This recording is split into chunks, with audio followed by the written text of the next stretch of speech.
Bismillahirrahmanirrahim. Assalamualaikum warahmatullahi wabarakatuh. Sahabat muslimin dan muslimat, bertemu lagi di Elfik Channel. Di sini saya akan menceritakan tentang kisah Sunan Kalijaga yang berdakwah lewat wayang. Sunan Kalijaga menjadi salah satu wali songo yang mengajarkan agama Islam melalui kesenian. Jenis seni yang populer digunakan oleh Sunan Kalijaga adalah wayang.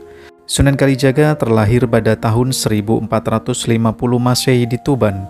Beliau wafat di Kadilangu, Demak pada tahun 1513 Masehi. Ayahnya seorang bangsawan bernama Raden Ahmad Syauri yang merupakan Adipati Tuban ke-8. Sedangkan ibunya adalah putri dari Raden Kidang Telengkas, yakni Dewi Nawang Arum.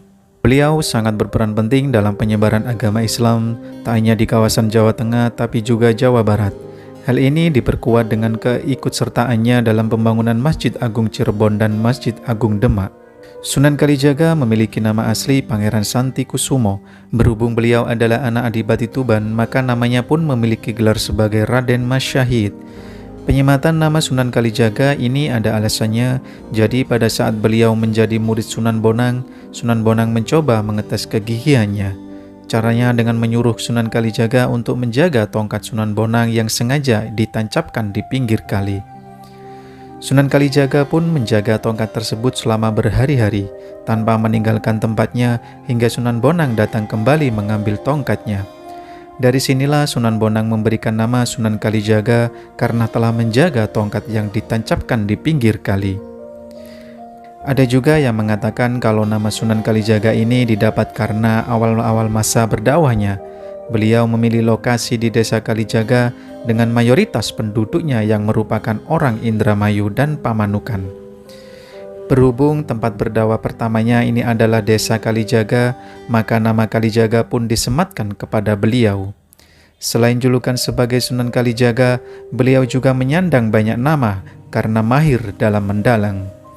Beberapa julukan yang didapat adalah Ki Dalang Sidam Brangti, Ki Dalang Bengkok, Ki Dalang Kumendang, dan Ki Unehan. Tapi ada satu nama yang akan mengingatkan Sunan Kalijaga akan sejarah kelam kehidupannya, yakni nama Lokajaya. Sunan Kalijaga mendapatkan nama tersebut karena dulunya beliau ini gemar merampok dan membunuh orang. Di masa mudanya, Sunan Kalijaga memang merupakan seorang berandalan yang sangat suka melakukan kejahatan seperti merampok hingga membunuh orang.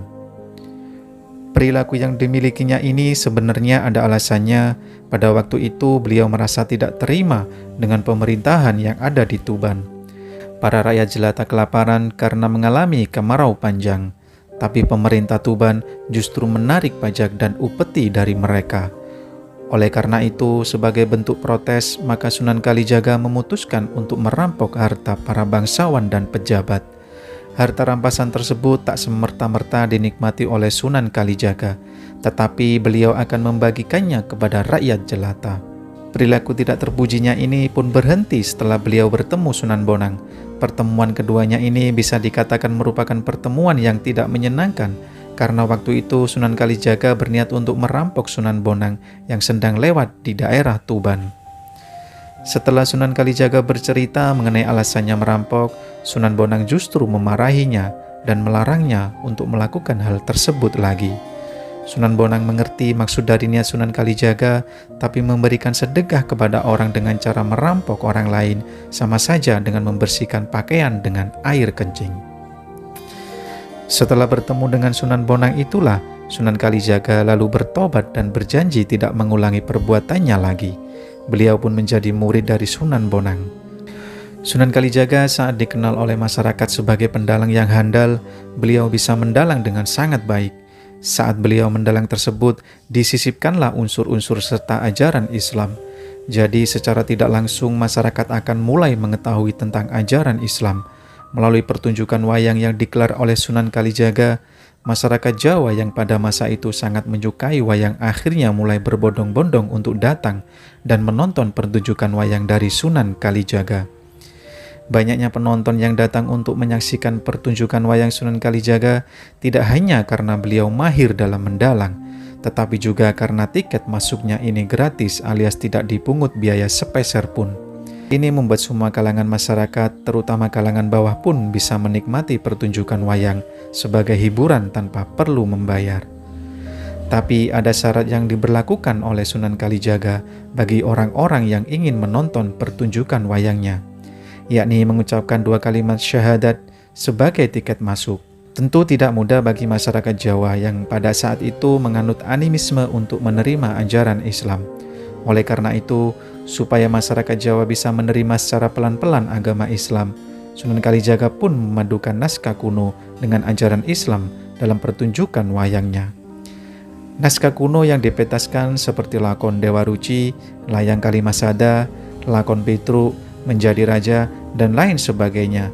Nanti di dalamnya akan disisipkan ajaran-ajaran kebaikan dari ajaran Islam. Selain itu, Sunan Kalijaga juga menambahkan karakter-karakter baru yang hingga saat ini masih sangat populer seperti Semar, Bagong, Petruk, dan Gareng. Ternyata tidak hanya menggunakan wayang dalam berdakwah, tapi Sunan Kalijaga juga menggunakan jenis kesenian lainnya seperti tembang. Beberapa tembang ternama yang masih sering dinyanyikan oleh masyarakat Jawa adalah ilir-ilir.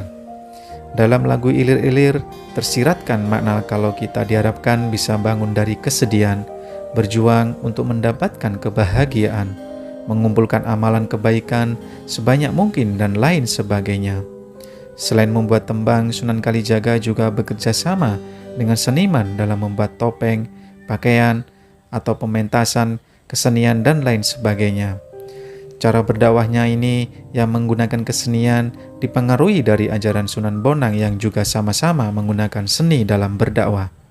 Sunan Kalijaga wafat di Kadilangu, Demak pada tahun 1513 Masehi. Demikianlah kisah Sunan Kalijaga. Terima kasih. Wassalamualaikum warahmatullahi wabarakatuh.